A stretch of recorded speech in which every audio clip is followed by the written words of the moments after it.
એક ભાઈ સાત્વિક વિચારના હતા. બધે સાંભળ્યું એવું કે કોઈકની પૂજા કરવી જોઈએ. મૂંઝવણ થઈ, કોની પૂજા કરું?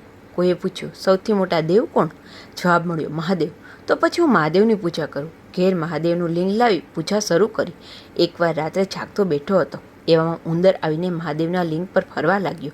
તેને વિચાર આવ્યો, આટલો નાનો ઉંદર આવીને મહાદેવના લિંગ ઉપર ફરે તો ઉંદર પણ મહાદેવથી મોટો થયો. મારે ઉંદરની પૂજા કરવી જોઈએ. તેથી તેણે ઉંદરની પૂજા શરૂ કરી. પત્ની કહે, તમે આ શું માંડ્યું છે? તો પતિ કહે, હું મોટા દેવની પૂજા કરું છું. મહાદેવના લિંગ ઉપર ઉંદરે ફરે તેથી ઉંદર મોટો. એટલામાં એક બિલાડી આવી અને ઉંદરને ભગાડવા માંડ્યો. બિલાડી આવી એટલે ઉંદર ડરનો માર્યો ભાગ્યો. તેથી તે જોઈ વિચાર આવ્યો, બિલાડી તો ઉંદર કરતાં મોટી થઈ. કારણ તેને જોઈને ઉંદર નાસી ગયો. હવે મારે બિલાડીની પૂજા કરવી જોઈએ.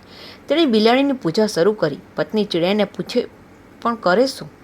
એકવાર ઘરમાં દૂધની તપેલી મૂકી રાખી હતી. તે બિલાડી આવીને પી ગઈ. પત્ની દેખી ગઈ. બિલાડીને છૂટું વેલણ માર્યું. બિલાડી નાસી ગઈ. વિચાર આવ્યો કે પત્ની જો બિલાડીને મારી શકતી હોય તો પત્ની મોટી કહેવાય.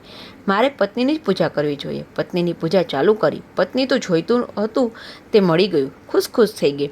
એકવાર ભાઈ થાકીને નોકરીથી આવ્યો. પત્ની પાસે ચા માગી. પત્ની કહે, તમે જાતે જ બનાવી લો ને. મારી પૂજા કરો છો તો આટલું કામ ન કરી શકો? ભાઈને પત્ની ઉપર ગુસ્સો આવ્યો. પત્નીને લાકડી મારી વિચાર આવ્યો કે જો પત્ની મારી શકતો હોય તો હું મોટો ગણાવું. મારે મારી જ પૂજા કરવી જોઈએ. કહેવાનું તાત્પર્ય એ છે કે હું મહાન નથી, પણ મહાનનો છું અને મહાન બની શકું છું.